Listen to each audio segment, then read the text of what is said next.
Kitab-kitab abad ke-4, ke-5 demikian. Mulai abad ke-6 ini mulai lengkap penulisannya, karena abad ke-6 ini ditulis oleh seseorang yang bernama Imam Al-Fakhrur Razi yang tinggal di daerah Roy di Iran, yang kebetulan di Roy itu Imam Al-Fakhrur Razi hidup bersama keturunan daripada Ahmad bin Isa yang tinggal di Roy.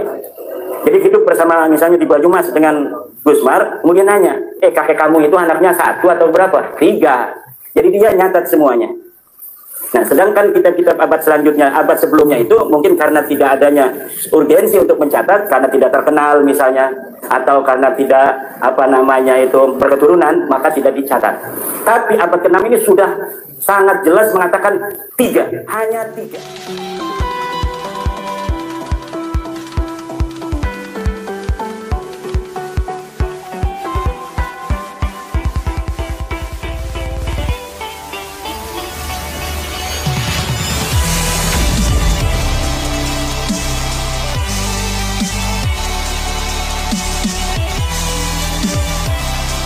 Rasulullah mempunyai anak yang berketurunan itu Hasan dan Husain, karena mereka yang mempunyai cucu Hasan dan Husain yang berketurunan, karena mereka mengaku dari Husain, maka saya telusuri dari Sayyidina Husain. Sayyidina Husain betul mempunyai anak bernama Ali Zainal Abidin. Ali Zainal Abidin betul mempunyai anak bernama Muhammad Al-Baqir. Muhammad Al-Baqir betul mempunyai anak bernama Ja'far As-Shadiq. Ja'far As-Shadiq betul mempunyai anak bernama Ali Al-Uraidi. Al-Uraidi betul mempunyai anak bernama Muhammad An-Naqib. An-Naqib betul mempunyai anak bernama Isa. Isa betul mempunyai anak bernama Ahmad. Ahmad betul mempunyai 3 anak, Muhammad, Ali, dan Husain. Nah, sedang nama yang disebutkan oleh mereka Ubaidillah bin Ahmad bin Isa, ditulis di dalam kitab-kitab nasab hanya Ahmad ini mempunyai anak 3, Muhammad, Ali, dan Husain, tidak ada anak bernama Ubaidillah.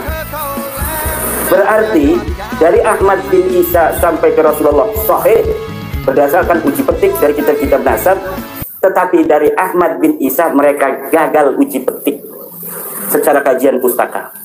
Itu kitab abad ke-6 Hijriah. Kitab-kitab nasab itu perlu diketahui bapak-bapak, itu sudah ada sejak abad 3 Hijriah. Jadi keluarga Nabi itu selalu ada nakib. Ada misalnya waktu Sayyidina Husain lahir dicatat, kemudian ada yang lahir lagi dicatat, kemudian lahir catat. Setelah misalnya dianggap cukup, kemudian jadi satu kitab, manuskripnya ditaruh. Kemudian ada lagi keluarga lain mencatat. Kadang keluarga itu mencatat keluarganya saja, juga mencatat keluarga orang lain. Jadi ini jadi bahan sekunder, jadi bahan eksternal. Kemudian tiap abad itu puluhan kitab ditulis oleh para ulama nasab. Abad 3, abad 4, abad 5, abad 6, abad 7, abad 8, abad 10, sampai sekarang. Pencatatan para turun Nabi itu lengkap. Tidak bisa ada orang nyantol begitu saja bisa mengaku sebagai turunan Nabi. Lalu ceritanya bagaimana? Apa mereka sudah lama mengaku-ngaku, tapi sekarang baru ada masalah di Indonesia? Jadi mulai Ahmad bin Isa ini, Ahmad bin Isa wafat 345 Hijriah. 345 Hijriah. Satu kitab di abad itu menyebutkan anaknya hanya 1. Dikatakan sebagian anak Ahmad bin Isa hanyalah Muhammad, adalah Muhammad. Disebut sebagian. Berarti masih ada yang lain, namun dia enggan untuk menuliskannya, atau karena adanya waktu yang paling terkenal hanyalah Muhammad, akhirnya yang lainnya tidak perlu dicatat. Kitab-kitab abad ke-4, ke-5 demikian. Mulai abad ke-6 ini mulai lengkap penulisannya, karena abad ke-6 ini ditulis oleh seseorang yang bernama Imam Al-Fakhrur Razi yang tinggal di daerah Roy di Iran, yang kebetulan di Roy itu Imam Al-Fakhrur Razi hidup bersama keturunan daripada Ahmad bin Isa yang tinggal di Roy.